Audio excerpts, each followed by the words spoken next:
Are you jealous? Oh shit, here we go again.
Bitch, are you jealous? Oh shit, here we go again.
Kids was just as smart as white kids. Oh, damn. What is this? Oh, wow. He said that? What? Wait. Yo. All right, man. What the fuck? And then he's like, I mean, rich kids. Yeah, I remember that. Yeah, that All right. kid. We live, by the way. You know what I'm saying? Yeah. We talking about something that's not tight beat worthy. This is how I make mad beats. By the way, something's happening right now with the stream. As you can see, we have a visual issue here going on. But nonetheless, we will continue, you know. I'm not exactly sure what's going on. Jackson, you good over there? You got connection? Yeah, okay. Period. All right, cool. I think the framing isn't there. But we can move with it like this. I think. Yeah. Y'all got a problem with this? The answer is no. All right, let's keep it moving. You know what I'm saying? Moving forward. Matter of fact, let me try something right quick, bro. Yeah. Let me try something right quick. We doing this live. You know what I'm saying? We doing this live. Bro, Yeah, man. You know what I'm saying? Let's do this. Boom. Fuck it. And then let's do this. Okay. Okay, cool. Welcome to Type Beat. It's your man, I Make Mad Beats, live from outer space and unapologetic studio. And behind me is my cast. LJ1S. Uh-oh. Unique. Kid Maestro. Indeed. And we're here with another episode of Type Beat, where we discuss all things, anything creative, producer, engineer. Honestly, whatever we want to talk about, because we are producer engineers. So some of the things is just from the viewpoint of producer engineers. What we talking about today, LJ? Yeah, so today we talking about prices. We're talking about sampling, and we're talking about DAWs. So this will be DAW War, what, 0.2? Down on one. 0.2. Yeah. 0.2, 0.5, 0.2. whatever. We didn't go too far. In fact, we regressed. We was at 1. Now we done lost 80%. Fuck. It's bad out here. Well, I mean, my dog probably has, but whatever. Damn. The man already losing. We ain't even started the war. Already. Man. But prices. Price is low. Yeah, prices. On some engineers, producers, how do you all feel like about price, like tiers? More so like example being like if you're an engineer, maybe it's this fee for a certain amount of prices. I mean a certain amount of tracks. Maybe you use only it's a certain fee to do everything in the box versus using analog gear. Like stuff of that nature. Like what y'all think on that approach on the business side? Like I feel like there's not anything I really considered up until now, but I feel like pretty much every other business model has that approach. Like if you hired a social media person, you'd be like, all right, for this price, you can get 15 posts a month. For this price, you can get 8. You know what I mean? Facts. You know what I'm saying? And I feel like No, but I still feel like you're not translating what he's saying. Yeah. Like he's not saying this many, versus this many. What he's saying is like, what was it? You said posts? Mm-hmm. Okay, so like he's saying posts that have added saturation. Or didn't have He's a not snare. saying, you know what I'm saying? Like he's getting a little bit more granular with it. You know what I'm saying? Say if like you only had a drum and a nice ass kick with a piano. And He's like, oh, you need a drummer? Do you need a drummer with a hi-hat? Okay, that's what cost you $5. How about a drummer with a cymbal? Yeah. Yeah, I mean, I was thinking, like the example of like you want to use analog gear versus like in the box. Yeah. I feel like that's a reasonable like difference in the type of color. Cause How much more you charging them? shit, I don't know. You know what I mean? I had to consider that. You know what I mean? It's not something I considered up until now. I don't know. You got at least a couple hundred. Like I've never actually thought about something like that. Yeah, for real, but like, honestly, it's if I really had to figure it out, like maybe I just do a mix in the box, and then I'd take that mix and calculate the amount of time that it takes to set up all the hardware stuff. That's going to include bounces of that mix. That's all the patching. Like I can't just come in and sit down.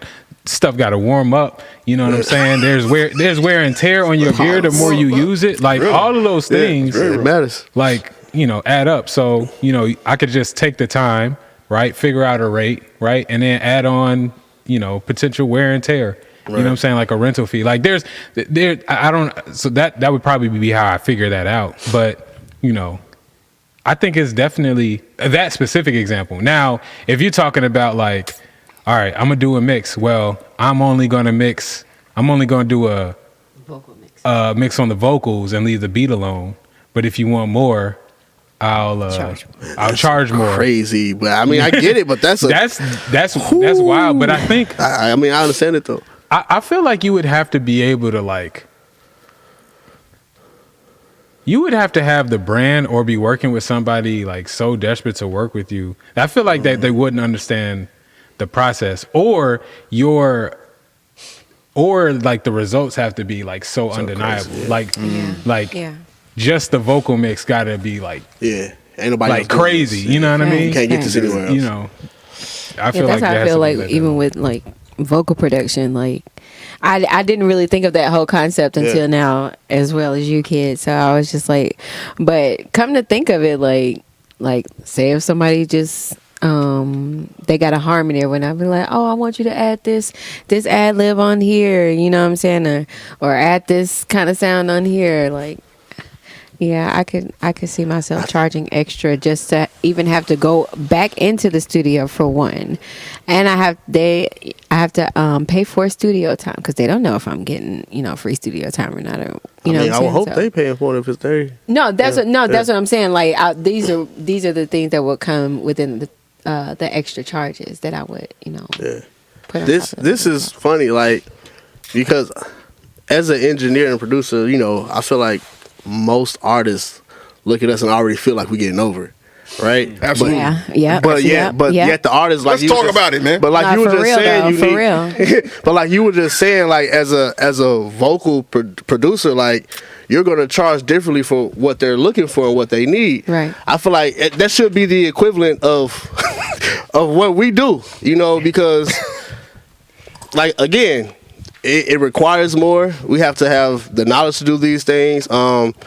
Even if it doesn't require more time, because you use analog gear, it might get you to the desired result faster, but it's still another process. But I'm wondering like how artists, rappers, singers, or whatever, how they would receive that. Okay, if that became a standard. So let me say this. Because I think about this all the time. Like, okay, let me just say this. The number one thing I'm thinking about as you guys discuss this is like, who is even gonna value that difference, right? Yeah. And then a foundation underneath of that, right, is who is trained or taught to value that difference. Right. Yep. So what LJ said is real, right? Where he's saying like,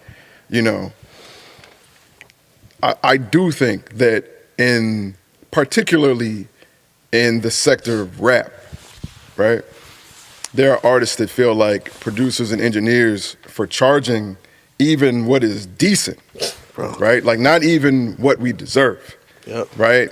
But simply charging for our services at the level in which we will survive, that there is a sentiment that we're already asking for too much, right? And I think that sentiment originates with the idea that what we do seems like a luxury, right? Because all you got to do is just go to your homie house, or you just go get a Focusrite. I'm never gonna. You can just go get the Scarlet Giant. You know what I'm saying? Hey. You have it for a reason. It was the most accessible one. You know what I'm saying? Go and get that. Go and get some $100 microphone that resembles something that's thousands of dollars, but is actually worth about $50. You know what I'm saying? And then feel like you can put out songs and do it that way. And I feel like, there is just a culture that is undervaluing the experience that goes into producing high quality. This is why I love when TDE comes out. Every time TDE drops, rappers remember that it's actually a good idea to have a professional handle these things. Now, with that being said, I think outside of rap, this is a real ass conversation. I mean, this conversation leans in the opposite direction, where anytime I'm dealing with people outside of rap, like the accessibility to high-end analog gear means a lot. Like they understand. Like so anybody with a band, anybody doing a different genre of music, recording instruments or instrumentation with character and want a design, a kind of feel to it, they truly be like, you got a what? Oh my God. And they be ready to, how much you need? Like, let's get it. You know what I'm saying? You gonna run that to tape? Oh my God. Like they get it. You know what I'm saying? It's just rap. Rap has a culture of like all I spent was this, and now I'm a millionaire. You know what I'm saying? Right. A couple of months ago, I had a conversation with a friend of mine. I ain't gonna say no names because he's a friend and he's a homie, and we gonna do this. You know what I'm saying? but I had a conversation with him about trackouts, right? And he was just like, he told me, he was like, man, honestly, man, like I never had a song mixed with separate tracks. It was always somebody just sent me a pre-mixed beat, right? And he was just like, I just thought that's how it was done. And I was frustrated and sad listening to him say that.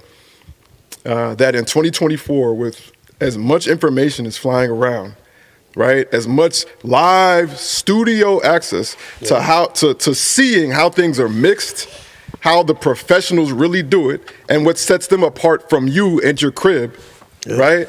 As much access to that information is there are still people out here trying to make it, right?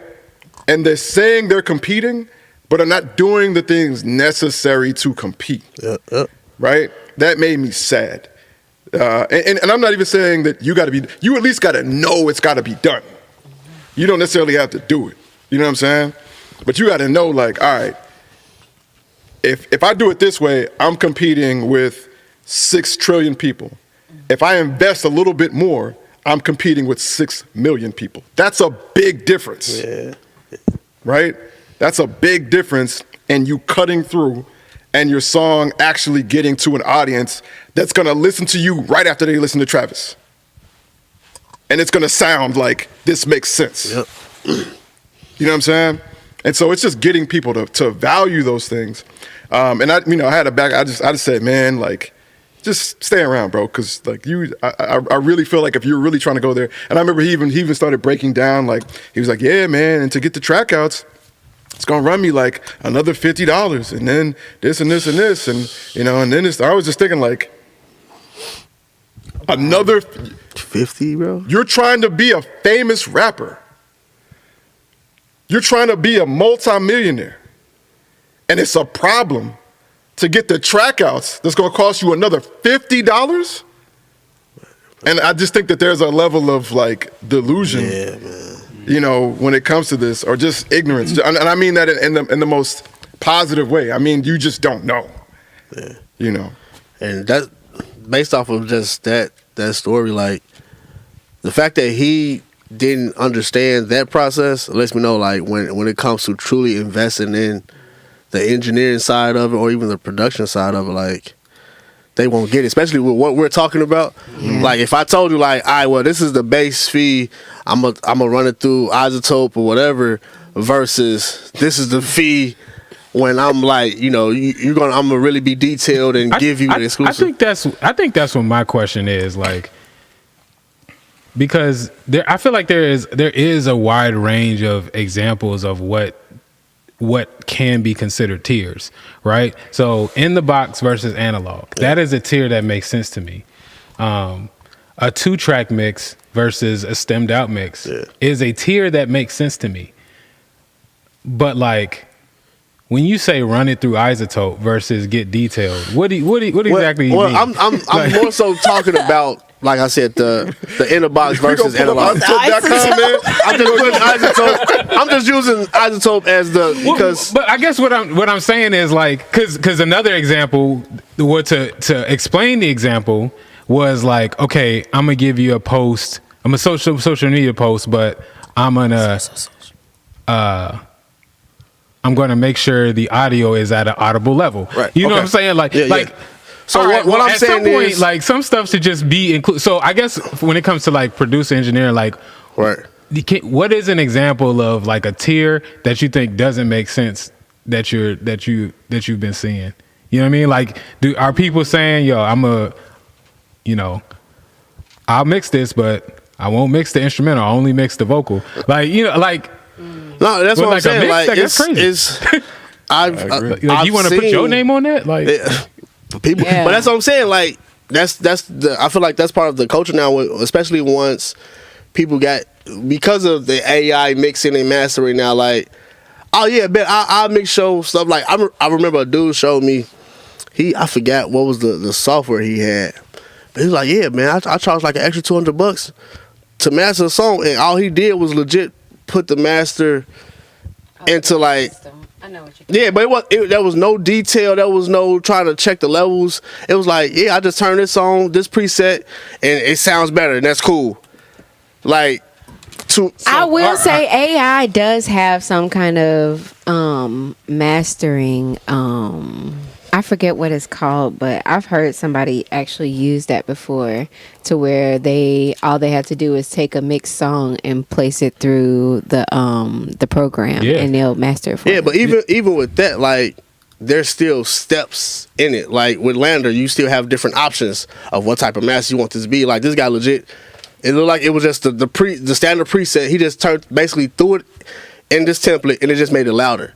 Like he didn't care that it was distorting this and that. Like, so that is a tier that I feel like is I personally feel like is dishonest, because like, you know, there are people who have come to me like to get mixes, and just so they can hear the mix loud, like that's the thing. Like artists want to be like, hear it loud. I'll just run it through like a Lander joint. Yeah. But I always say this is not a real master. Exactly. You should go to a master engineer. We offer that. You know what I'm saying? Hit up my man. I make mad beats. You know what I'm saying? But like, not everybody does that, and they go with that. But I'm not charging extra to do that, because that's not.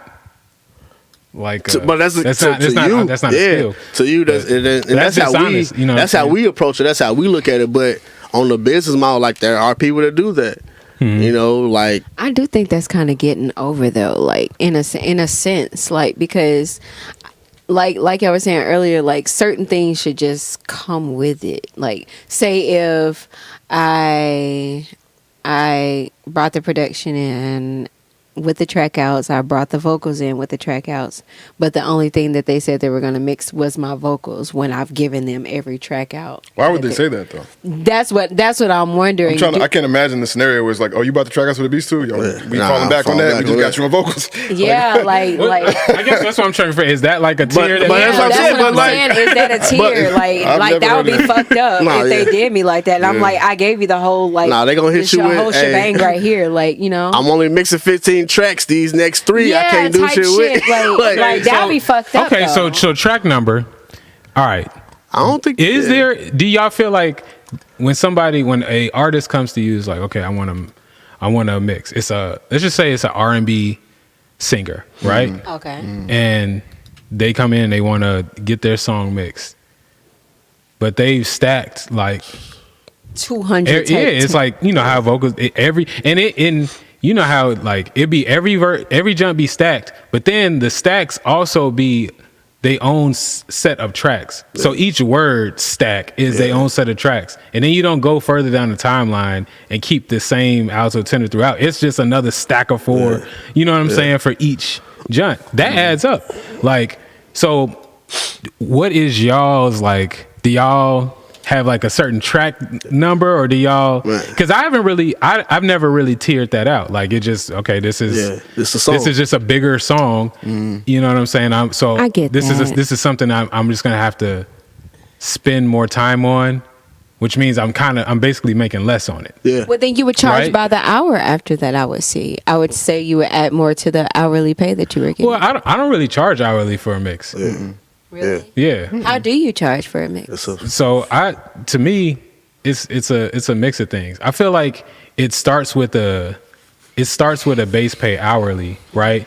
As a starting point, and then I factor in experience. How many mixes have I done? And then I have people paid me at a certain price to mix before. After that, it's like, okay, this is what I charge now, because there is a clientele that'll pay that, and I just need to find more of these people, right? And then there's like the emotional component. Like if I walked away after spending however many hours I anticipate, would I feel okay about what I just did? Right. And so there's like a mix of those that go into what I charge.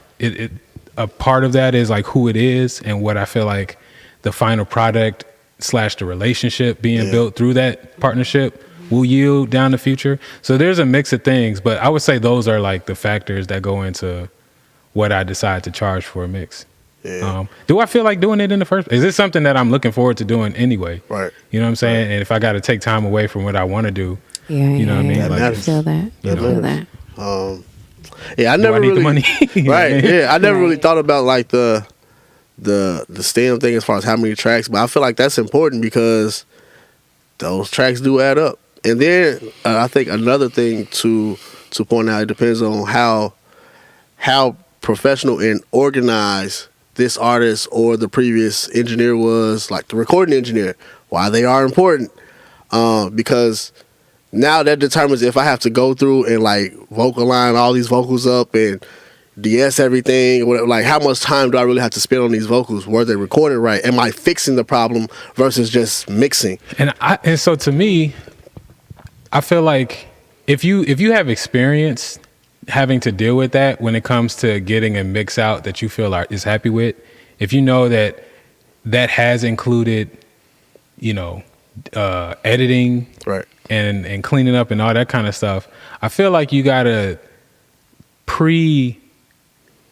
I feel like the way I have typically done it is you just pre-charge for that. So that's just Right. so this is what it costs to do a mix. And if this mix requires all this extra work, I've already considered the fact that it would require that and have priced accordingly. So when they ask me whatever my rate is, they can expect these needs to be met. Okay. You know So what I'm saying?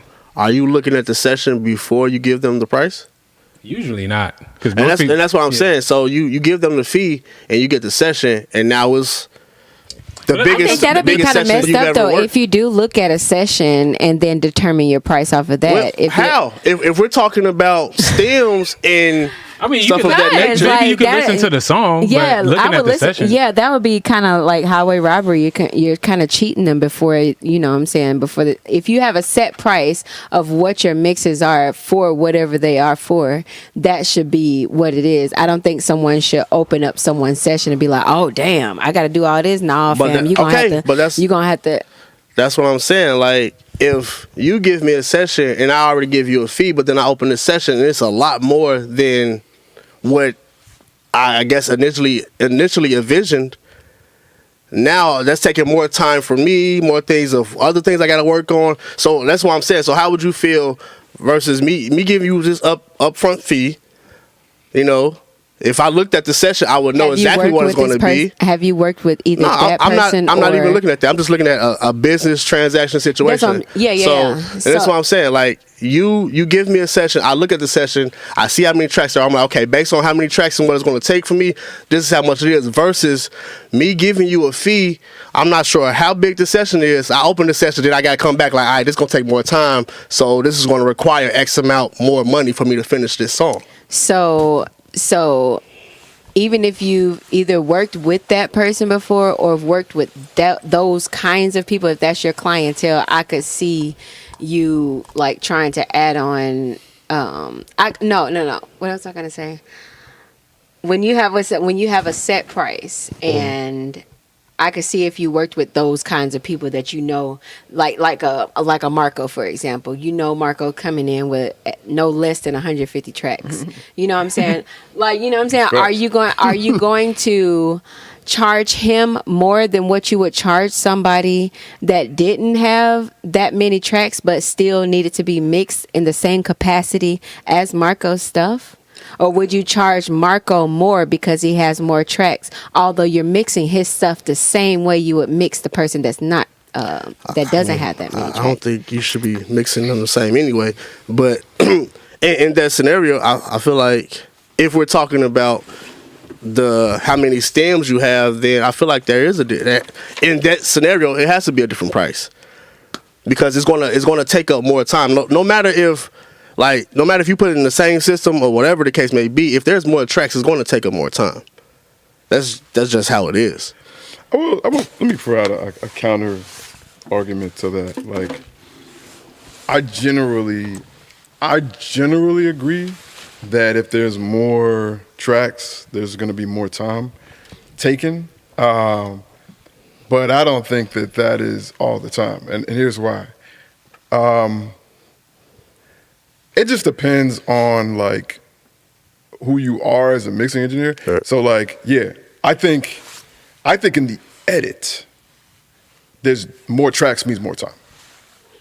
Right? So as soon as you get a session, all the things you got to clean, you got to align, you got to fix, you know what I'm saying? You removing silences, pops, random noises, things you might have to treat, and you know what I'm saying, all that stuff. Yeah, there is no escaping that more tracks means more potential editing time spent. Yeah. Right. Okay. Now, but in the actual mix part, right? I don't know. I'll say this, like I've spent just as much time on much simpler tracks because when you have a lot less in a session, like my goal is honestly, for me, there's a much more room to be more creative. Yeah. And then I just want things to sound big. Yeah. So if I only got like a lead vocal and then one ad lib or one supporting vocal track, a few, kick, snare, hi-hat, and additional percussion, a melody, and then like some chords, some synths or something like that. Like if that's all, and of course an 808, if that's all I had in there, then it's like, oh man, how do I make all of this sound as big and bold and emotional as possible? Right. You know what I'm saying? So there's still like the, it just depends on where you land. Whereas on the other side, like you're trying to fit everything into the final product of, 16-bit, 44.1. You know what I'm saying? But the other way around, like you're trying to expand what's there. You're trying to make it, And so I do think that there is room for those both of those processes. Again, post edit. Right. To be the same length of time. Right. Well, I guess that's what I'm including. I'm thinking of the whole, you're getting the session as is. You're doing the editing. You're doing all of that. That's why I was thinking of the stems. Right. I think, to me, I feel like at some point you got to take a L for the purpose of learning, right? So I feel like somebody asks you to mix something, you charge a price, and you're like, damn, like I should have charged more. And then that has to go into your data bank of the potentiality of what can happen when somebody asks you to mix. Yeah. And now you charge everybody according to that. Right. And so that means sometimes you hit a lick where somebody, you charge a price, is for a mix, you guarantee a certain quality, and it's super simple, and it takes you less time. I wouldn't call that hit a lick though. I just want to make sure our terminology is free. I don't want people to get confused. Not hit a lick. Just to juxtapose taking the L. Sure. In terms of like the time spent for the money that you charged, right? Yeah. If part of that charging is like an estimated hourly rate, and you go over that, I guess that's what I'm referring to. Not necessarily like getting over on an artist because it's simple. Like it's the same bandwidth. That's what Matt was just talking about. The same amount of attention to making sure the space and the frequency spectrum is accurately represented, in the emotional context of the song. Right. But in terms of the time spent, you know what I mean? Like, some days you're up, right? So that hourly rate went from $30 an hour to $50. You know what I mean? Because of but you charge based on the range, I think. You know what I'm saying? And that makes it, I feel like, easier because you could just tell somebody your price, right? Instead of having, well, let me get the session first and we open it up, and it's this whole process is like, a lot of times, especially the higher you go, folks is trying to get stuff done quickly. Like, we don't have time to be doing these assessments. You know what I'm saying? It's like, can you do it? Right. You do it, or you can't. You know what I mean? Or you won't.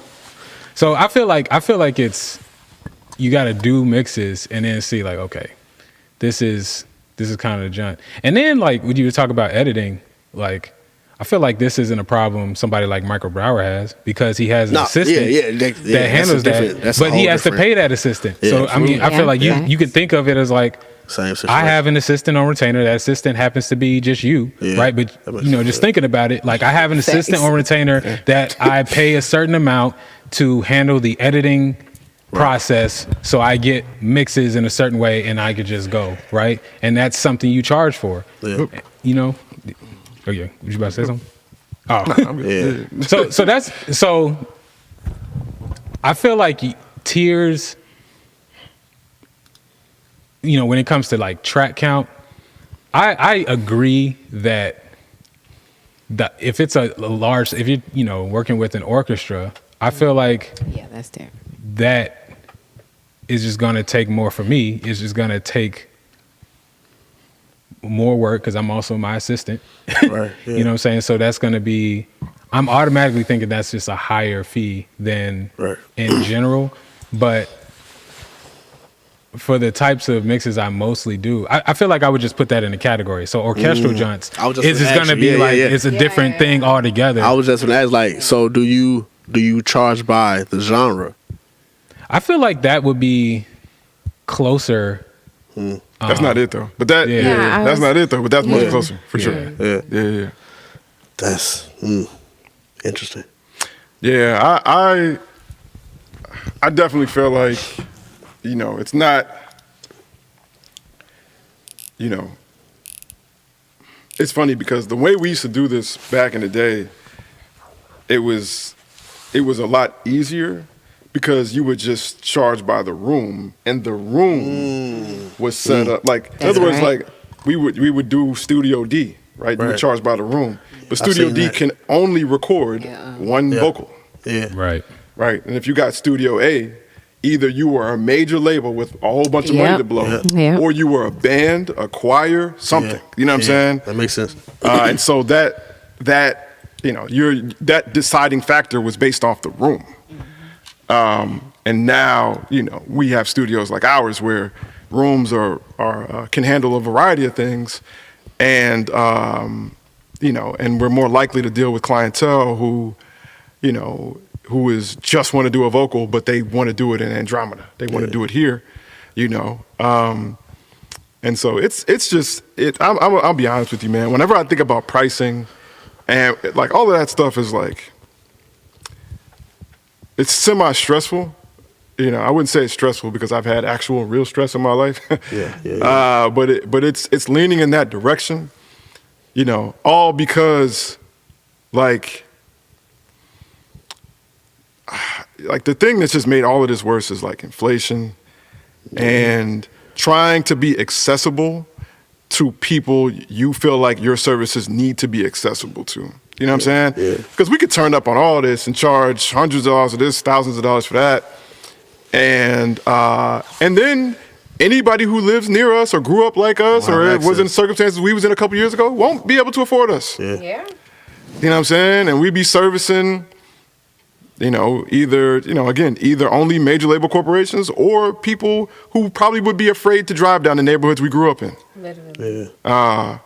And that's where things get interesting is you're trying to make yourself accessible to you previously. You know what I'm saying? Like I want a younger I Make Mad Beats to be able to come to outer space. But I know that this man couldn't afford, as much as I've done in my career, and I wish you guys could see this whole studio, the machines that I have to maintain and have learned how to use and craft sound, my resume, I should charge significantly more than I actually do. Yeah. But I don't because I'm always thinking about a younger I Make Mad Beats, right? And I'm thinking about how much a space like this and things like this should be accessible to people like that. You know what I'm saying? And that's the part that makes these things hard to deal with, is because at the end of the day, man, like we're not trying to just come up with a price and not care. We're trying to care. You know what I'm saying? Like we do care whether or not the people who are interested in us feel like our prices are reasonable. Yeah. Right? Apple doesn't. Facts. Apple just has a price. When's the last time you seen an Apple computer go on sale? When's the last time you seen anything Apple go on sale? Right? Area. Like they don't care. You know what I'm saying? But they're choosing to service. It's like Mercedes or Chanel. They're choosing to service luxury. Right? And it's interesting when you have the same credentials to be able to service in that kind of way, but you care. Right? You care about who has access to what you're creating. And then now we got to start having conversations like this. And I'm going to tell you the saddest, hardest part about this.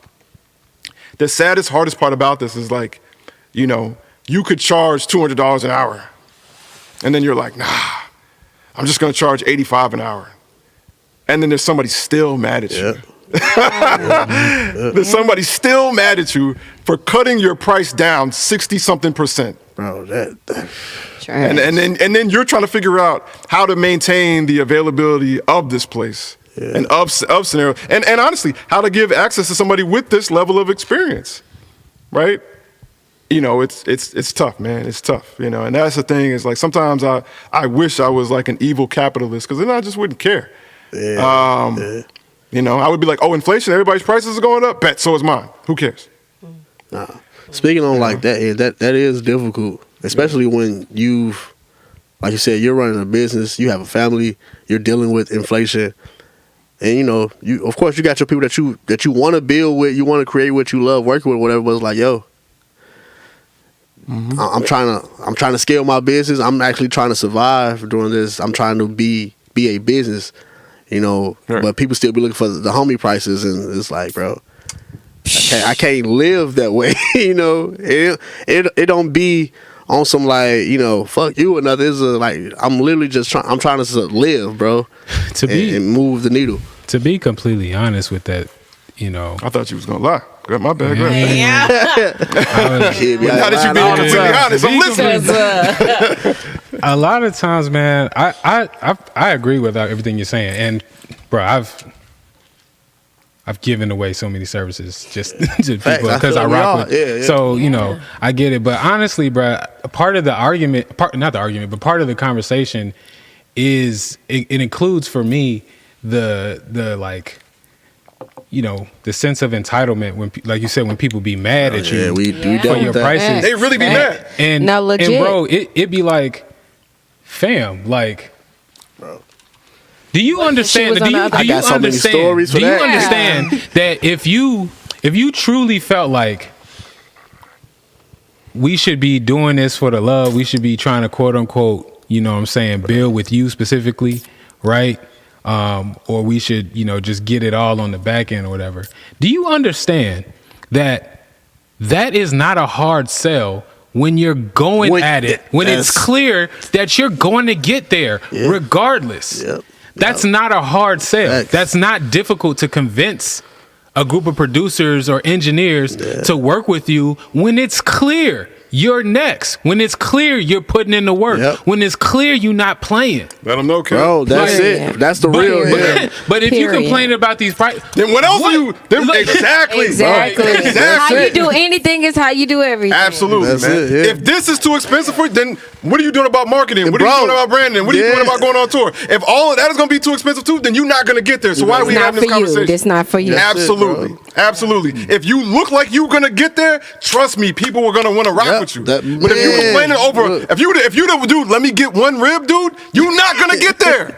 If you're trying to chop down and trying to pay for one rib, trust me, we know, bro. We know you're not going to get there. We spend a whole bunch of money to provide our services, man.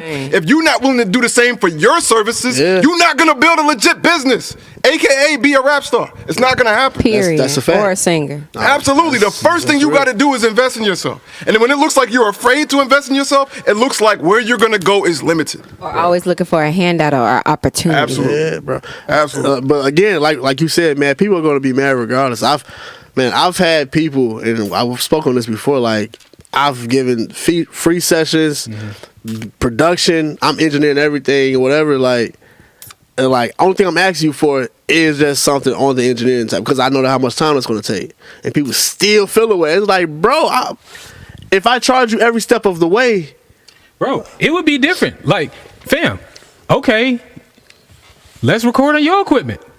At your house. Right. See how it turned out. Using your utilities. Come on, man. Turn your bill up. Bro. You know what I'm saying? You got this okay. You know what I'm saying? Like, bro. I had you don't always have to pay him money, but bro, do something. Come on, man, meet me. Like you said, if it looks like you next up, if it looks like you working, you actually out here, cool. It's like, all right, let's build. Yeah. But like, you can't be like, nah, bro, for the love, and all you doing is every now and then ass nigga. Yeah, and all you doing is once the album drop, is gonna share it on Facebook. and your family members gonna love it. Like, Facebook is not gonna get you signed. don't even get I'm started. just saying, Facebook is bro. not gonna take you nowhere. I'm like, I can't Like, eat oh off my of God. your family shares, bro. Oh, I got reviews on Facebook. I can't eat off of your family loving your shit in comments. Like, that ain't gonna put nothing, ain't gonna do nothing for me. Don't even let me get started on that, bro. But like, Dang. I swear that's the world. Let's talk about no, it. that's a I'm real sick of thing. Like, that's motherfuckers with that shit. I don't want to talk about it. people don't take that shit I'm to starting account when we naming talk about names. these prices, bro. I'm trying so hard, bro. Man, I'm giving out so, bro. Yeah. All right, man. But I brought that up to say that's part of the conversation, Do your which part. which makes me feel like part of the reason you would charge what you charge is for the type of client you want to work with. So, You okay, know. hold on. So I'm gonna use that to segue. My bad, kid. Then we got a question in here. Somebody said, "So what's the solution?" First off, like there is no comprehensive solution, right? Meaning a solution that serves us as providers and serves the people who are interested in our services. The only solution is what I'm gonna do, which is what I've been doing my entire career, right? Which is depend on clients and services and people willing to pay what I'm worth internationally. This is how I got That's into right. License and Sync. This is how I end up selling things like me and Unique did a whole lullaby album Period. for thousands of dollars. You know what I'm saying? Like, this is how I do. You know what I'm saying? Is I go and find the clients around the world who think it's a great idea to pay the rate that I give them. And they're out there. People who actually, it's just like being a rapper. Like the first rule of, or being any kind of artist is like, what are you willing to do to find the people interested in you? That's right. Bro. That's it. You know what I'm saying? And so that's my solution, right? And when I do that well, it leaves the space. I tell people all the time, like I charge people everywhere else so I can give the people around me a break. That's real. You know what I'm saying? So I'm gonna charge the dude across the in California, $15 for a slice of pizza. So my G from the hood only got to pay $2. Yeah. You know what I'm saying? That's it. And that's typically how I do it. But when I do it that way, I don't have infinite slices of pizza. Right? So I gotta be selective Yep. with who I give those 2 slices of pizza to. That's right. You know what I'm saying? Now, if people want to just pay the rate, then yeah, you can get on, because if you pay the actual rate, then I can make more pizza. Yeah. Right? But when you only paying $2 for it, now that's not a surviving revenue rate. Right? So now I gotta be really selective with who I give $2 slices to. Right? But my business does not depend on people who lived it down the street who are gonna have a problem with me charging a certain rate for a slice of pizza. That's right. My business, I'm gonna do business in Latin America. I'm gonna do business in Europe. I'm gonna do business in LA and New York. These people will pay my rate without thinking about it. They will blink, and I will have a check in the mail or a direct deposit to my account.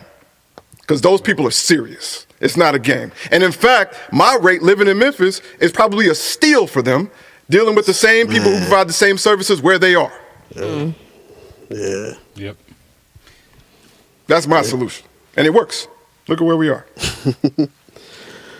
Yeah. Limited slices of pizza. Nah, they definitely think Man, you I just got want that. the pepperonis out there, chilling. I'm allergic to the cheese.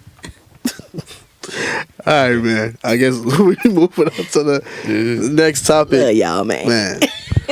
Yo, so with the with technology going where it's going in the production, industry and stuff like that, man, what's y'all thoughts on like sampling now? Because so many things have changed. I know for me, especially with we've all been talking about the stems, being able to split a song up into stems, it allows me to sample differently. My approach is different. But yeah, how y'all feel about just where we are now with sampling, and where do y'all think we're going to end up? You go. Yeah. Sampling. Well, okay. So to answer that question, because I want to ask another question regarding sampling too. But He like, we ain't done yet. in terms of where sampling is going, I can't say that that sampling has ever gone away per se, but it's certainly doing a new thing. Compared to the last 10 years. it's doing a new thing because The Lil Jon era murdered sampling. Man. yeah. It's on revive. Go ahead. So, we got, alchemists, you know what I'm saying? Like these people are back the top producers now in the game. Yeah. Like that's wild. And then, we got, I know we're going to talk about it later, you know what I'm saying? The upcoming like stems integration with MPC in terms of a workflow thing. Shout out to FL Studio who already had that, you know what I'm saying? Already a thing. And shout out to the technology that made it accessible, like, the isotopes. And now like it's 1 million AI joints, so it's competition. So the quality has been getting better and better. Shout out to Serato stems that make it possible to use in a live performance setting on the fly. Like these things like have totally shaped the landscape. And now like with TrackLib doing like innovative like business. Man, you work for TrackLib. This nigga might apply. He said nigga might apply. I love the way they do their branding too. It's dope. But all of it is so much celebration of like sampling. There's new education around it. Like when you see all these breakdowns, I know some people don't like it because they getting sued now. You know what I'm saying? But it's an exciting time. So like sampling has definitely. I kind of. I started like sampling seriously around the time I started working with Mad in like 2015. Man was hating on sampling when he first Bro, came through. I would not say I was. That man was hating. I That was man was like hater. sampling vinyl. You're such an old guy. Hey, I'm not gonna lie. When I This is not my demeanor. first met Kid That was his voice. and he didn't sample, it threw me off because like I come from that world. Like this is how you make beats. And he was like, nah, I don't sample. I was like, That wasn't how I made, bro. Like, fam, you would have thought I was from like half of me was from like 1948, and the other part of me was from 2010. Like the way I learned how to make beats. The way like you that know journey. every Rakim lyric, but don't know what happened yesterday. It's crazy. Like, When I first started making beats on a DAW, shout out to Reasons. Sampling was the first that S at the thing end, bro. It's crazy. that I learned how to do. Like I fell in love with the samples and all these from Space Age Pimpin' to all the old 8-ball MJGs. When I first got to Memphis, listen to all that Criminal Main, what was it? Chrome, all of them, 3-6, when they had all those samples going through. Even before I got to Memphis and was hearing like the Run DMCs and the Rakims and the Dillas and the Doom, you know what I'm saying? Like it was, sampling was just to hear somebody else's song like being scratched. Like I love DJ scratching. Like just to hear somebody else's song being and you know what I'm saying, it's going to somebody else's stuff and mixing it all together. You feel me?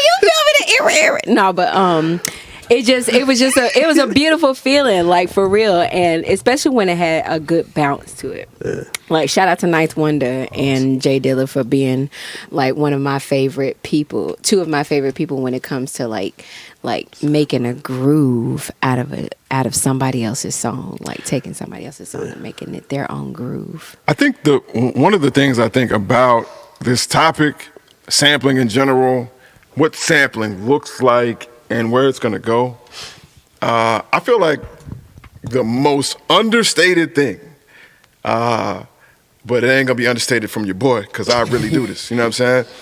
The most understated aspect of this entire game that it just never gets mentioned, right, is we're talking about sampling, we're talking about stems and technology, right? But like very few people mention the movement that actually revived sampling. It was producers saying we're making samples now, right? It's talking about, it's saluting people like Frank Dukes, bro. right? Yeah. It's saluting people like Jake One and what's the homie name? I can't remember, right? But like all of the, when you go to spaces like thedrumbroker.com, right? Yeah, and you yeah. have like Beat Butcher and so many Shout out to other, Beat Butcher. producers. Man, Yeah, like that are actually creating sample packs. How that's like, I remember being like, what?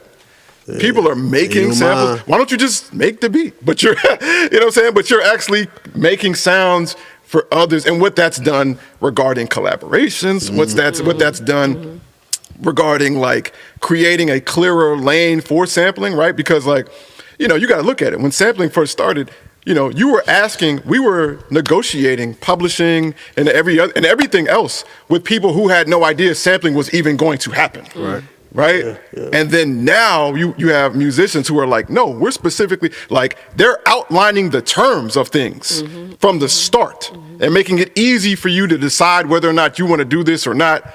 You know, whereas before you're sampling something and you don't even know, they might ask for all the publishing, all this, all that. That's a good, you know. And to me, while you're shouting out TrackLib starts with producers saying this is a thing.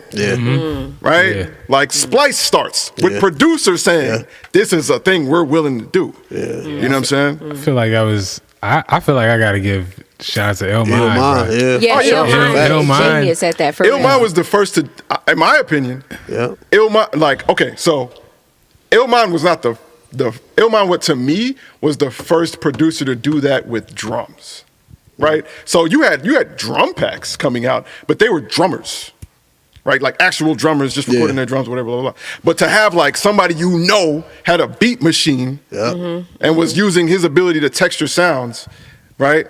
And then create packs. He was the first person to do that with sampling drums. I think with melodic compositions, that was Frank Dukes. Yeah, I think he really started taking over the game in that regard. Kingsway libraries. Yeah, Kingsway. Woo, it was just so interesting because I mentioned specifically Illmind because I feel like he was the first person I saw with the terms, like because you know there were there was like, you know, drum packs and stuff like that, but like it was all royalty free. Then it was like this isn't an exchange, you know what I'm saying? If you get a major placement, hit me up type joint. And then you see like, and then you go like, oh, you hear about Kingsway, Metro Boomin, all these folks using them. Oh, that's how they doing this. You go and see, and it's like, nah, this ain't royalty free. And you're like, dang. And I feel like that was an interesting movement to like the acceptance that like people were making stuff and they just weren't giving it to us as producers. Like, oh wait, okay, so we actually have to, you know what I'm saying? I don't know. I respect the movement to be like, we're included in this. Like we were a part of the creation of this, even though it was remote. Like, so give us some credit for like these major, because these you hear stories all the time. It's like, yo, this is my voice on this Drake record. You know what I'm saying? And you have to flip that into, you know, like your upward mobility, which will happen anyway. But to also be able to be on the credits of it is that's, I mean, it's smart though. It makes that easier. Smart business. Yeah. So with that being said, when y'all are looking for samples, what is like your thought process? Yeah, you know, it's funny, man. Let me. I'm the OG here when it comes to this, bro. So let me go ahead and say it's funny, man, because it's like you know, when I was the majority of my sampling, I would look for I have a whole like approach to it, like. You know, I had like certain years of records, certain labels that I preferred the best, certain ways that I wanted the grooves to look in the record, because that affects like the dynamic range and, you know, your ability to like get sounds that I liked versus sounds that felt overly compressed or limited in frequency range, right? You know, there's so many factors that would go into it, but like, you know, for those out there who know about vinyl, right? You know, like you can see the grooves that show like the beginning and end of a song, right? And you know, like those grooves, like the way that they look is directly linked to whether or not music is being played, right? So like the beginning and end of a song, those grooves look a lot like more like reflective, because there's no sound playing there. Now, so then with that in mind, if in the middle of a song, you see some of the grooves that look closer to that, that's when you know less instrumentation or percussion is being played at that moment, right? And so when you're looking for a sample that isn't too busy, or maybe it's like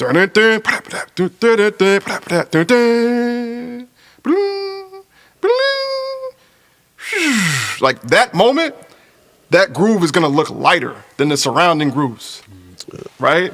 And that's usually a magical moment of like, oh man, that might be a sample. It's like, oh, we. You know what I'm saying? All right. So if you come from vinyl, you know that being the case. So you might just go straight to that part and be like, oh, what's that?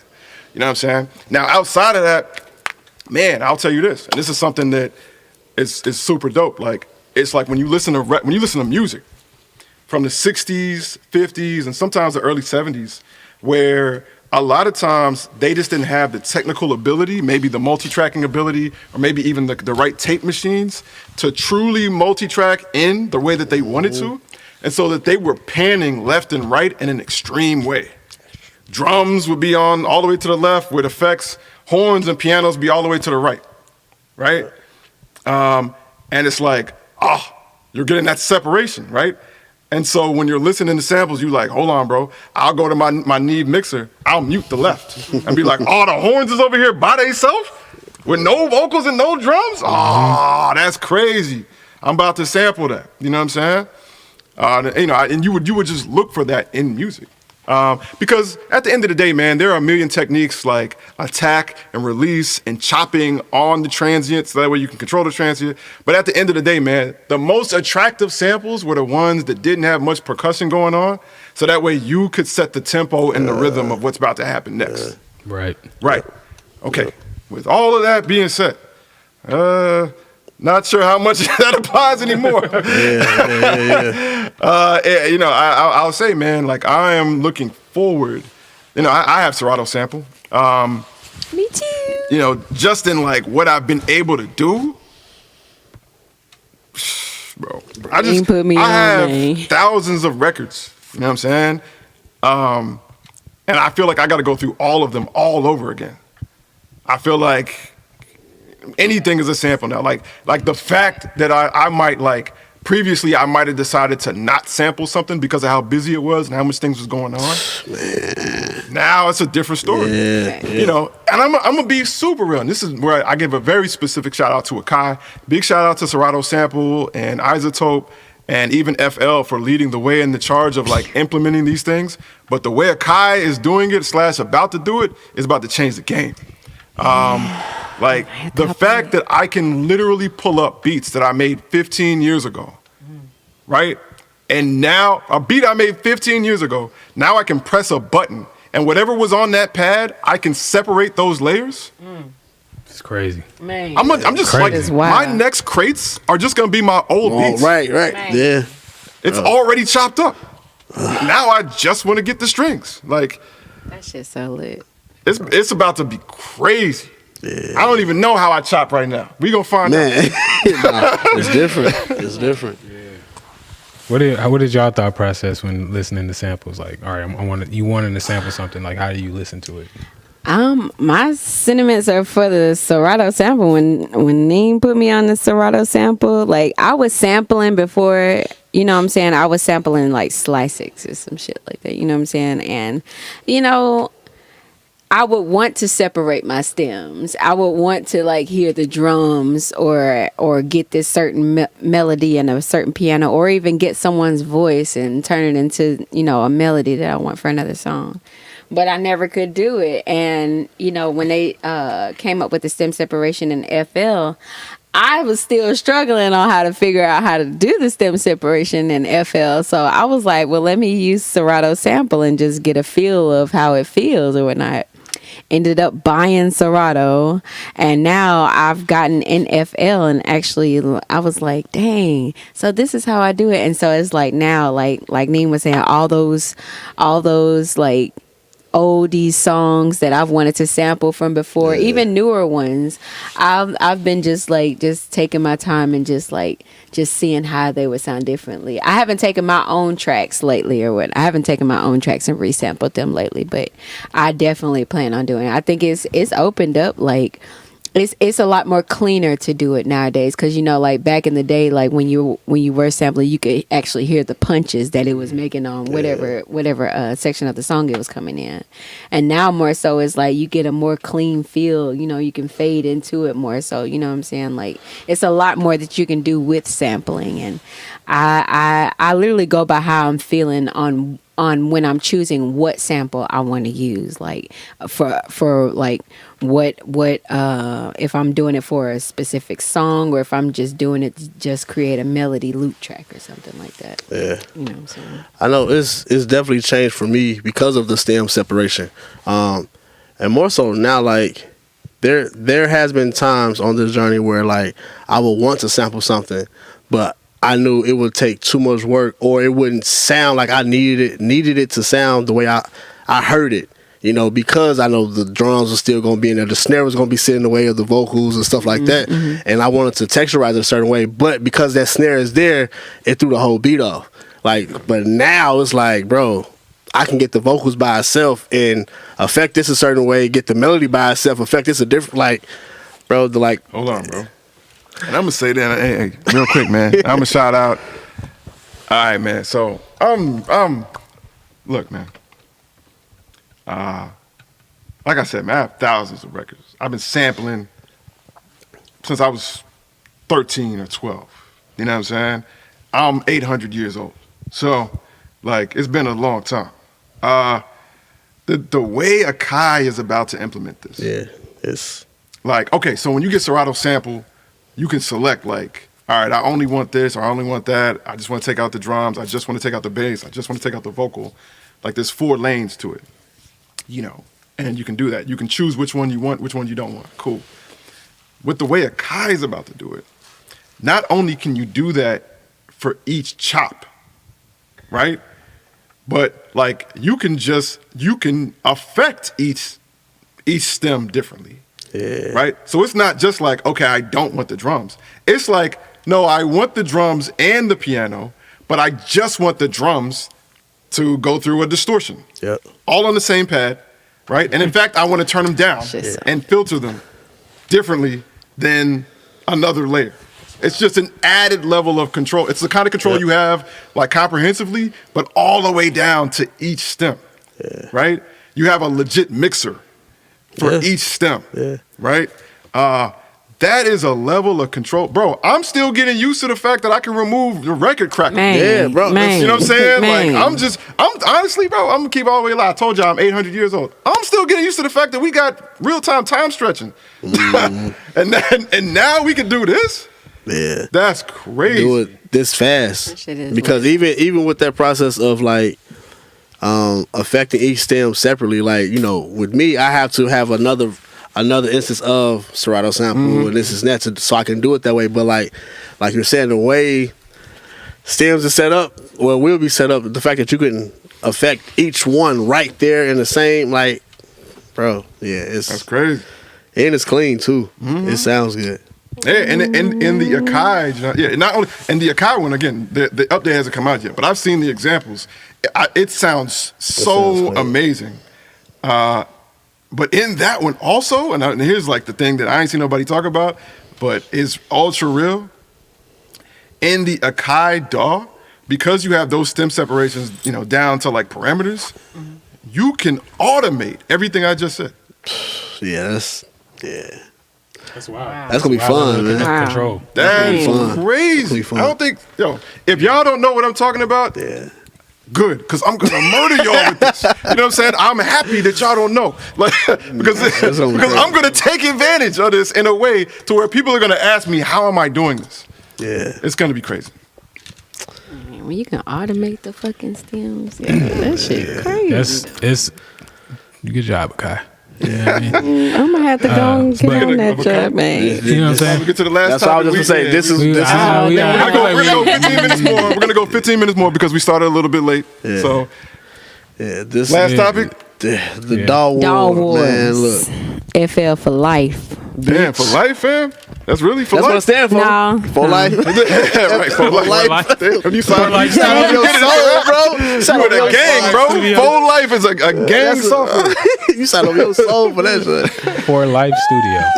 but now I fuck with FL. I've been fucking with FL ever since I left Reasons. I was with Reason for a couple reasons, and then I left them for several reasons. You know what I'm saying? Got with FL. I'm definitely in love with Akai. I just don't know if I have the mental capacity or time to actually sit there and try to learn it. Says the person that has learned 3 instruments in the last year. Man. All right. My bad. Continue on. I'm past the mic. Yeah, I mean, yeah, I feel like, you know, for sampling, this new Serato Stems feature, I mean, not Serato Stems, MPC Stems feature has really changed the game. So I'm going to give some respect to the MPC software. Let's get it. Y'all heard it, man. A true hater, man. He was a true hater. Now he's showing love and respect, I'm man. going to give some respect for the MPC software. What we got to determine now is whether or not we receiving his respect. You know what I'm saying? for that Something feature. canceled. And, you know, hopefully when it actually comes out, it's not like everything else they release, where it's like, See, here come the hate, bro. like, damn, this is amazing. Everything but else like, they released. The circle, I'm saying, bro, I'm only going off of you. I don't use that shit. So and you just be like, every update be like, damn, bro, this is great, but why can't we do this? Like, you know what I'm saying? So I'm just hoping honestly, because I'm so happy for my bro. Like, you see the smile on his face. Like, this is it's dope for the culture. Like, so I'm really hoping that it's robust. You know, maybe that's why it's taking them so long to release it when they said it was coming out in February. You know what I mean? They said it was coming out in February. They lied. You know what I'm saying? And so, See, they already bullshit. They lied. Yeah, bro. so I'm hoping it's because they making it better for my niggas. You know what I'm saying? Like, you know what I'm saying? Meanwhile, Ableton 12 is coming out March 5th. But do they have that? They don't have that. Well, then come on, man. They You know what I I'm need saying? to sponsor But my nigga. He out here promoting You know what I'm saying? for y'all. But they have quite literally every single other thing that you could possibly want. It's Let's crazy. name them. Name All right, some yo, of them. let me He's pull up- ready. He like, let me do this. He pulling out the cat. Fam, and a lot of this shit, bro, the thing, so y'all know how much I personally love, like, the usages and the sound of saturation and distortion. Yes. Bro, Very much so. It's impossible to not know this. fam. They came out with, like, so you know, like, Ozone has a really good, like, multi-stage, mid-side, like, distortion. Ableton has come out with a native one called Roar, and that junk is crazy, bro. How? He like, I ain't going. Nah. I'm not just giving you props all the time. That's why I brought up the isotope jump, because it's, at the end of the day, like, all I can describe it as is a multi-stage saturation / distortion plugin. But the way you can envelope all of those things in mid-side, it's got 3 bands, all with different, like, you know, you can select the different transformers or, you know, stages of distortion, basically. All mid-side, all with LFO and enveloping, so you can really get crazy with the sound design. So you can use it almost, it's an effect, but you can use it almost as an instrument as well. Like, it's like because of the way it can generate sound, it's so freaking cool. The one of the other things that is really cool about Ableton 12 is the new MIDI update. I mean, the MIDI editing updates. So this is where I feel like, and Unique, you don't really be shouting them out, but FL Studio has the best MIDI editor in the game. Like, Definitely. Like, when it comes to like programming chords and doing, you know what I'm saying, just being able to just like, I absolutely love it. doing all that stuff. Absolutely love it. FL Studio is crazy. So I think the craziest thing I've seen with FL regarding MIDI editing is like the shortcuts, right? Yes. Like how they have so Very. many shortcuts that just, it's like they Definitely. clearly knew beat makers were gonna do this and what they do. Definitely. And it just like every time, what's the homie name who be making whole beats in like 13 Bro, seconds? Like, I don't know his name, but he be going crazy.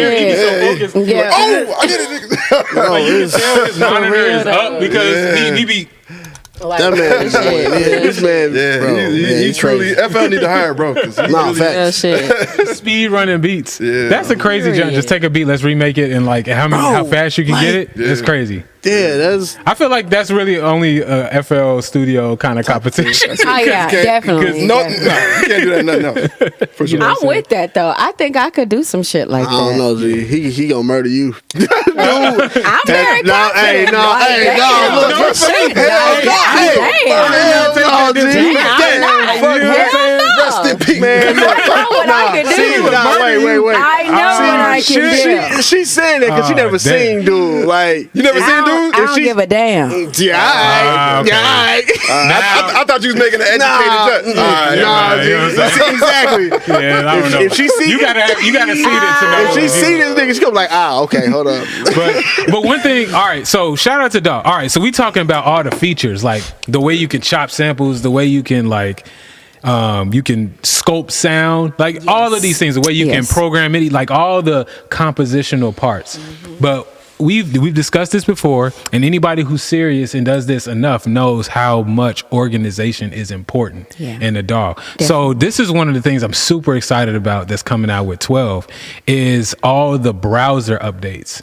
So there's a couple of things. One, there's further is a further detailed filtering system. So like before you can search anything that you added to your library, but now if you it's just more detailed. So you can search bass, and it has a tagging and filtering system. So it will show you all the basses, whether that's a sample or if it's in an instrument or it's in a preset. It'll show you all of those things. That's how FL is, So- because with the FL Cloud, I just found out. Shout out to FL.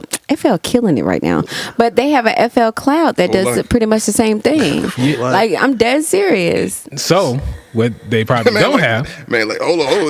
We different, bro. Yeah, we not searching I'm stuff waiting. that's in the cloud. I'm waiting. I'm listening. So they're introducing a neural engine, a neural network, right? So now you can do similarity search. So if you have a kick or a snare that you want a similar kick or snare to, you can search it in your browser and get a list. Yeah, to have that in your DAW, that's fine. You know, normally like these are things like I don't be trusting shit like that. Man, because I know it's a few of them out there that I know what you're talking about. there's like browsers that you have to use that basically as your new finder, Right, yeah. for it to I do don't that. like For that to be I don't like integrated that into either. the DAW, don't like like that. is a dope. you never And I know what love it kind of because bugs. you don't have to change your workflow. Yeah, like that's it's all- just that's it's fine. just in your whole situation, and you can do whole like this is back on some like sound design type shit. Like, you know, you could always hot swap. Like, so if you have like a drum rack or a drum program with like 16 pads, whatever, like you could hit Q and then just swap sounds for whatever. But now you can do that based off of the similarity searches. So now, if you're like close, you can like, okay, let me get a giant. And you could do that as a whole program with the similar sound. So it'll switch out the whole That's thing. crazy. Yeah, bro. That's crazy. Yeah, so That's a little and you can something. make your own. They have a better tagging system, so you can tag all your stuff in the browser. So the organization part is just That's like good. really That's really nice. had a like an update, which is super exciting because organization just like is the bed of like workflow and efficiency. So Facts. that's something that All this feel mad optional and superficial, bro. I'm waiting on the one update that's like, damn, okay, I see you able to. Like, well, I mean, the organization is They ain't got it. perfect. So anyway, Look, So let's see they already what else they firing got. people So- now. they also have machine, my they bad. also have I don't know what I forgot what they call it, but it's basically like global key setting, right? So on the surface level, it's okay. You can set the key. You can always have set the key of your clips. Now you can set the key of like your global session so everything follows. But this is why it's interesting. All the instruments themselves have that enabled. So on a basic level, you have MIDI effects like arpeggiators. If you set the key of a clip or a session or whatever, the arpeggiator will automatically do the notes in that joint. That's cool because each clip can change. So if you have a song that changes keys over time or the clips themselves change keys, your arpeggiator will change keys with it. Now you take that, but that's a MIDI effect. That's like taking incoming notes and switching them to the right joint, right? But where it's cool is now the instruments, at least all the native ones, have that it can read that. So if you're using a filter or an instrument and you are changing like an oscillator, so you know how on this joint you could do oscillator sweeps and it go, Yeah. but it's not. How's it go? You know what I mean? My bad, go ahead. It's going to step through chromatically, Right. you know what I'm saying, based off the knob. Now it'll step through in the key of what you set. So now you can do all these changes and go real quick on pitch modulation, but it stay in key. So like the modulation doesn't fall in between the notes of where you're going, It works in that which is a scale. sound design Yeah. situation that really hasn't been, you know what I'm saying, Right, 'cause available. typically we have to Yeah. automate Yeah. anything. Yeah. Man, This- hey, hold on, bro. Jackson, put it on me right quick, bro. This John, all right, bro. I'm kind of busy on the phone right now. I'm waiting on a real update. Yeah, bro. All these Nah, updates, 15K. all these updates is crazy. You know what I mean? See, you know what I'm saying? Talking business, you know what I mean? But it ain't no stems embedded, so you know what I'm saying. I guess that is hard to beat. You know what I mean? Still But you know, Hold on, facts being said. Hold on. yeah, You said it's hard to beat. it's hard to beat embedded Matter of fact, stems. You know I'm what I gonna mean? hit you back. All right. Yeah, it's hard to That beat would be embedded the- stems. Now that's facts. You know what I'm saying? It's definitely hard. You know what I mean? You trying hard as hell. Big pause. I'm just saying, you know what I mean? Like That's tough. for anybody, you know what I'm saying, that want to make music that's not chopping samples. You know, It's not chopping samples? MPC Studio or whatever it's called is still inferior unless you chopping samples. Then that shit is kind of crazy. You know what I mean? And you have an MPC. Yeah, I mean, I'm glad the real hatred of Kid Maestro has returned. I wasn't believing nothing you were saying earlier, my guy. You know what I'm saying? Now we see who you really are. True colors. Bro, I really rock with that update. Shut that shit up, is man. crazy, You bro. can't, don't Stephen A. Smith. I really rock with that. Full-time all-star. We love his parents. You know, we love it. But at the same time, come on, man. You an idiot, bro. You an idiot. Like, don't Stephen A. Smith us, bro. You know what I'm saying? Shout out to Machine. Yeah, what's up with Machine, man? You know what? Hold on, bro. All right, hold on. This is where Venom and Spider-Man go connect. We gotta go against Maximum Carnage over here. Hey, man, bro, what's up with Machine, bro? We talked about FL. We talked about Hakai. We talked about Ableton. Native Instruments, what's good, bro? In the corner. Come on, speak up, man. Native, hold on, let me call them. I was on the phone. Call Native. Yo, that was wild. That was Native, yo, Native Instruments. What's going on? Y'all out the office for a month. He be like, I don't know. Native Instruments out the office for the last 6 months. Damn, all right. A nigga just walked out. They got hella Yo, PTO. Native shit Instruments with ain't been in the office Bro. for like a year. A few bro. of them, I ain't gonna lie. I Like, just called him. What was the last update? The Bro. dude from Plug-in Alliance is leaving? Yeah, they updates is about their family. Feel me? Like, They get Facebook updates. that's it, bro. They updates is they social media posts about their life. hey,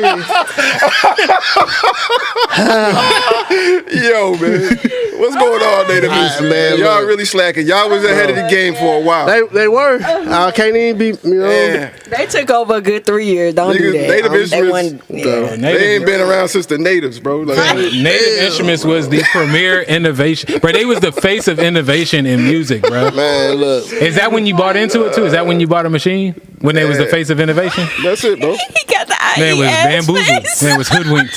Man, got one. I mean, that was this man. His joint is hooked up with a DSL cable. Bro. Damn.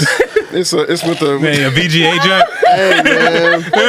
With the pins. Hey. man got a D sub jump, bro. I'm a real nigga. So, And that's you know, the end of type B, because ain't nothing can be said. You feel me? Nah, I mean, hey, I accept what it is. You know, I can't even fight with it, can't argue with it. Shit, I've been pissed off at it. You know how pissed off I was going to Google, and this is what I see. Like, Yo, what's up with machine? this is what, Hey yo! Big shout out Somebody to everybody in the chat, man. Big shout out to Libby. Big shout out to Midas. Big shout out to my man Red on the beat. Big shout out to Lucky. What up, Luck? What You up, see me? fella? We out here, baby. You know what I'm saying? Yeah. Big Hey, shout out to Lucky, I ended up giving my hat to my mom, so I might need to get another one. You know what I mean? Damn. fast. We definitely Can't be got to his parents. You see everybody biting my style now, Lucky. I was the first and unapologetic. Now everybody got this job, bro. That's messed up, man. I mean, it's good for you, though. It's good for you, But look, that's why I need some of them exclusive colors that you showed me. You know what I'm saying? I gotta be too different. You know what I'm saying? So I need some of the exclusive colors. Hey, Lucky, I'm gonna make you a bag, okay? And we got to put that clove on one of them. I'm gonna make a special kind of bag just for you, girl. Let's go. What else is being said in the chat? Something about machine? Nobody said nothing about machine, bro. Quiet than a I can't even say motherfucker nothing about machine, bro. I am excited though, because niggas is standalone. You know what I'm saying? I'm with excited the push. about. Bro. Like I said, I don't even know how. Look, I'm gonna give it a shot, man. I'm gonna dive in. Got this nigga sweating over here. Nah, it's just getting hot. That's all it is. But I'm gonna give it a shot with the plus, and we gonna see what happens. The machine plus. The machine plus. regular They got a one machine ain't plus? working. What Yeah, the I mean, they plus? been had What is that? What's If the the machine plus? minus one ain't Hold on, working. what's the You machine ain't even plus? gotta stand alone. Chill out. That man said, hold on. Y'all ain't even gotta stand alone. You ain't for that. Like, You ain't about to play me, bro. come on, man. Y'all ain't even got that option. Stand alone with my laptop. FL Studio does have the weakest. Bro, y'all ain't even got The that option, bro. weakest. Chill out. The That's facts. weakest. That's facts, It's though. whack That's as fuck. facts. I can attest to that. That's why I ain't got it. Man. That's So crazy. you giving the machine plus? So what's machine plus? It's their standalone version Standalone version of the machine. of the machine. Like I said, I love the workflow. They got a standalone job? Yeah, that's crazy. I didn't even know. Chill out, bro. That's crazy.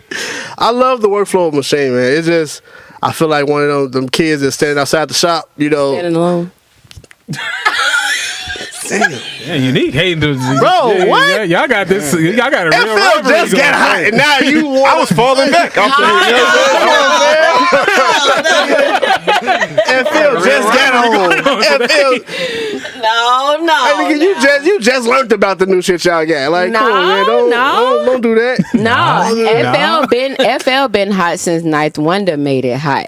Yeah, but nah. No, that's not you true. can't even That's take. not Don't true. take credit for that. That's not true. No, Ninth Wonder made it hot, but then it fell back for a minute. It did like, come fall on, back man. for a couple years, and then we Then it came came right back back. around by what, 2016, 2017? Nah, it was earlier than that. Whenever Lex Luger in Luger, his he class, kicked it like, out. 2012, 2013. Yeah, but as far as like all the cool shit that FL got, like, y'all just got in that game, bro. Don't even. Y'all was Fruity Loops. Chill out. Yeah. Fall Now y'all back. full life. well, like, But that's the thing. Like I've actually noticed that time stretching has been in FL. It's the time stretch in Pro is to where the stem separations and stuff came in. It's been FL has had some great plugins inside of the actual DAW itself. It's just they revamped that whole time that they took to sit back. They revamped all of that stuff. So that stuff they've been spicing it up in the program for sure. I kind of look, all right. So let me just, for the record, let me just say this for the actual record. Look at the rock. Okay. For the record, That man is like, hey.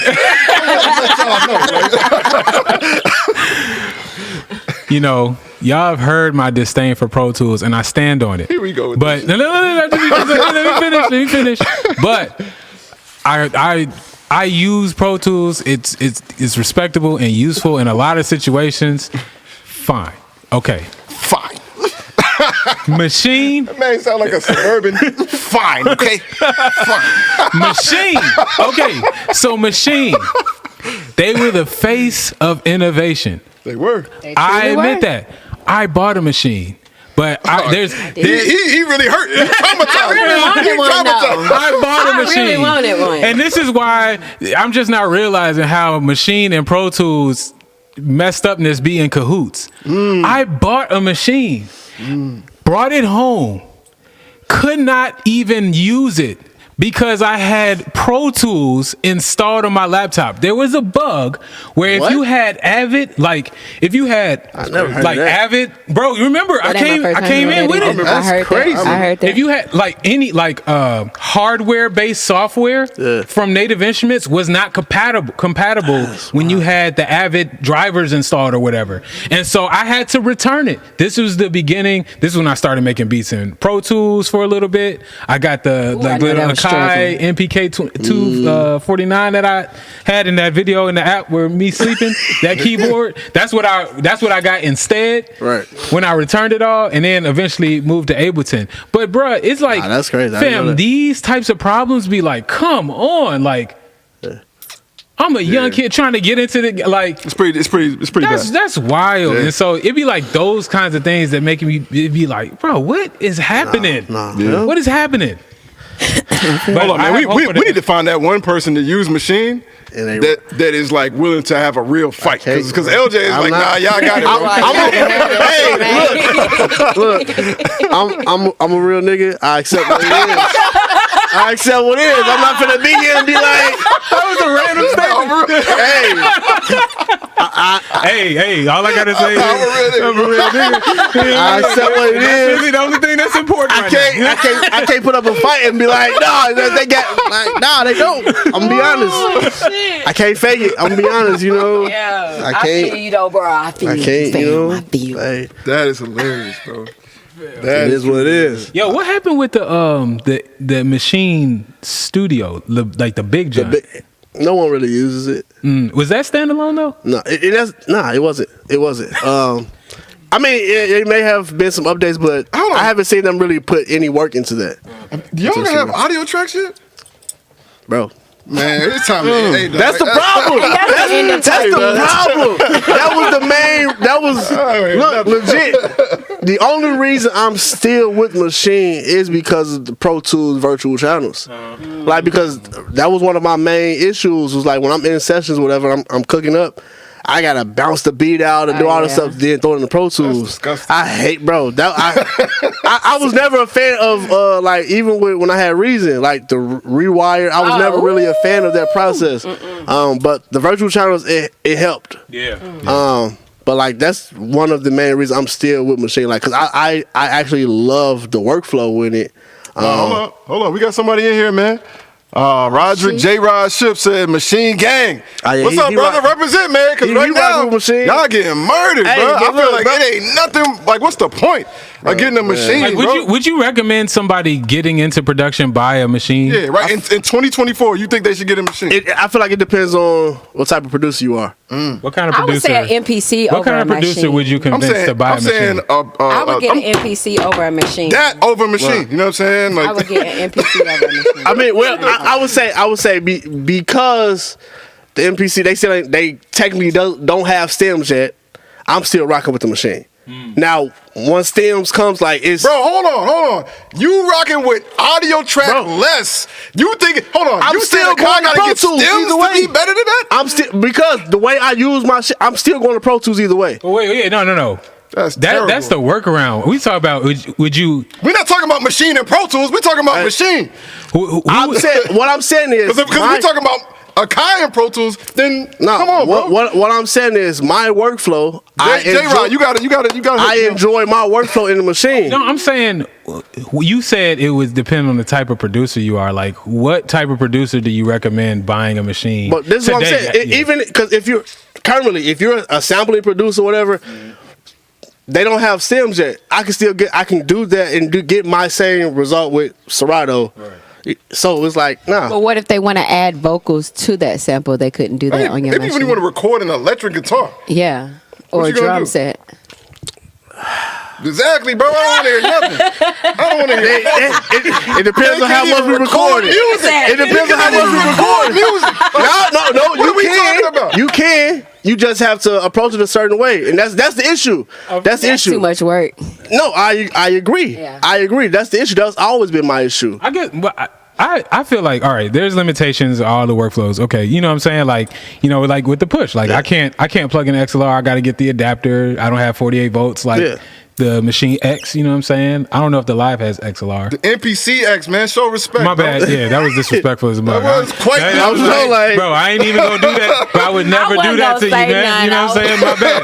You know what I'm saying? The NPCX. You know what I'm saying? But so I'm acknowledging that there's like workflow junts. So with the trade-off of like audio tracks and these kinds of things, what is it about the machine workflow that you feel like is is like superior, or that makes you want to stay within that ecosystem? Just being honest, I can't even necessarily say superior. I think it's more so I've built my world within Machine to where like I enjoy this approach. Right. And like that's just being honest. Because being real, I can't say like there's one thing that Machine has that any other DAW doesn't.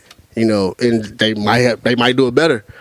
Especially now, like when they first came out, yeah, I could be like, I know we killing shit, but like now over time, it's like it's so ironic. Somebody just asked me like yesterday, like what I thought about like what was my take on Logic versus Ableton, and you know I listed all the things I thought, but at the end of the day, it was like two things I said, which was one, either way, like. I really haven't come across like in any of the major DAWs, except maybe Machine, that you can't do something. You know what I'm saying? That there isn't like a workaround, you know, to get a job done, to get a result. But it's just more so like in the way you think. So I was saying like if you're the type of I feel like if you're the type of musician / creator that knows what the end thing should sound like before when you start, I feel like Logic's workflow suits that kind of mind, right?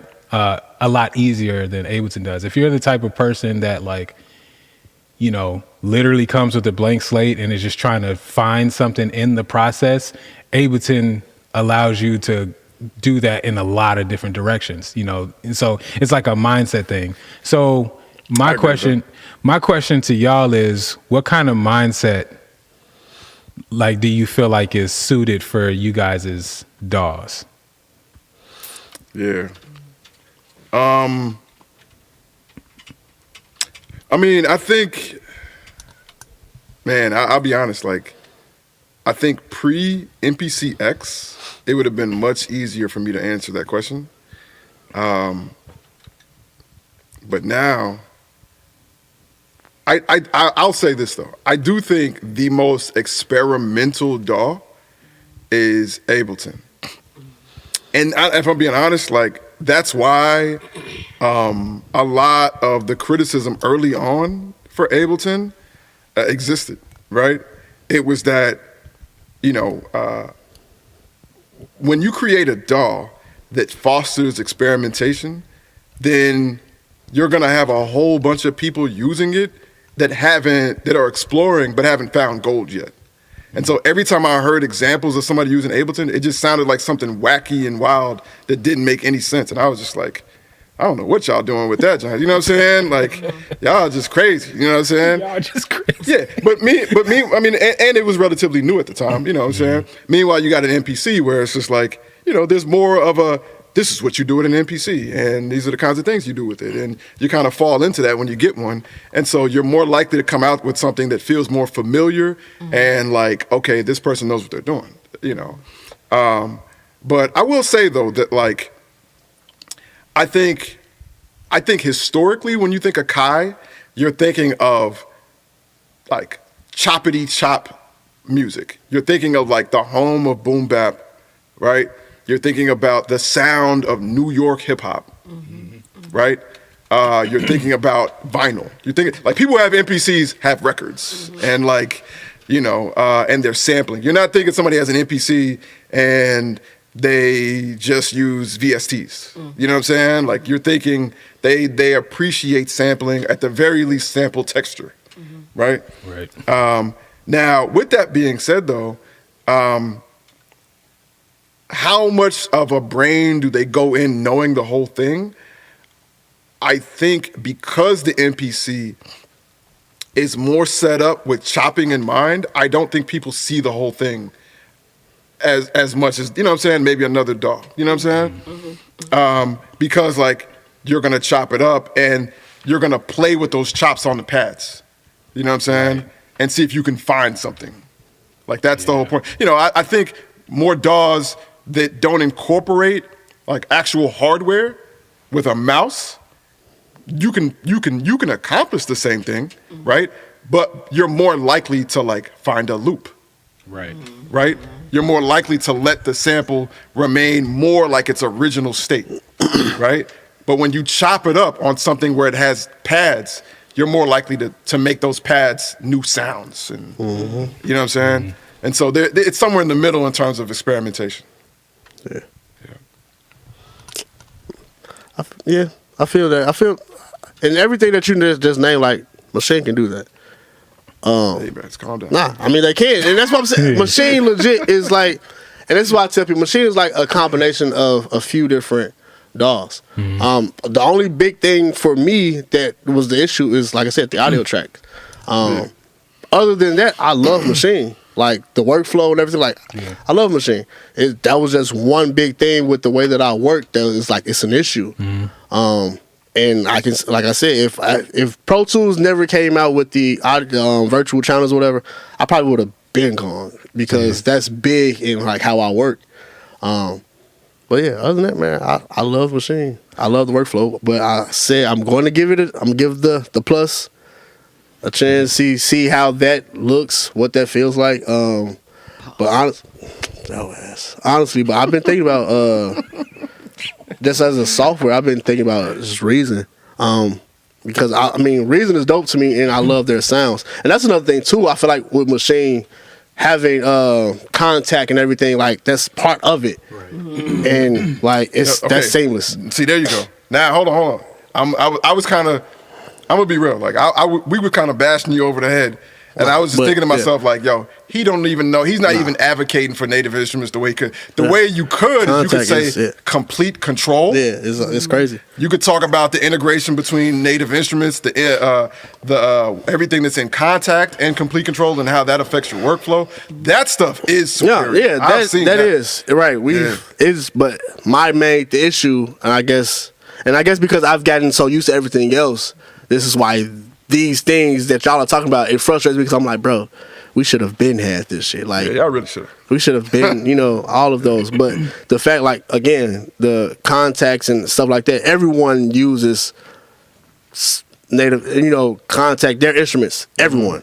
And the way that it works with Machine is clutch. Man, we went ridiculously over time. Let me say this real quick, though. If you're listening to us right now, like, go and download the Unapologetic World app. It's available for iOS and Android devices. Yeah. It is absolutely free. And there is much more discussion like this happening in the app. There will be significantly much more in the future. If y'all don't know, this is an app I built myself. When you go to the App Store, it'll say, developed by James Dukes. That's your boy. You know what I'm saying? That's me. It's the home of Unapologetic and all things unapologetic. It's not just about the label, it's about you too. In fact, if you reach out to us and you have an idea of something that can be found in that app or a way that you want to contribute to the app, that is likely to happen if you have a sound idea. So please go ahead and download the Unapologetic World app. It's got everything in it. A lot of music from us, a lot of movies from us, short films, crazy creative content. A lot of things happening on the low, and we're about to launch something crazy in it relatively soon. I think you can even hit ChatGPT up in that joint. You know what I'm saying? Yeah. Period. Yeah. So, feel free to reach out to us there. Man, this has been another amazing episode. We went ridiculously over time. It's crazy. It's been another amazing episode of Type Beat. My name is I Make Mad Beats. We are live from outer space. My cast is... Where we at? LJ1S, or this one. Unique. Kid Maestro. Indeed. With that being said, stay safe, stay dangerous, do both, or do none of them. It's up to you, my G. Peace. Peace. Good night. Good night.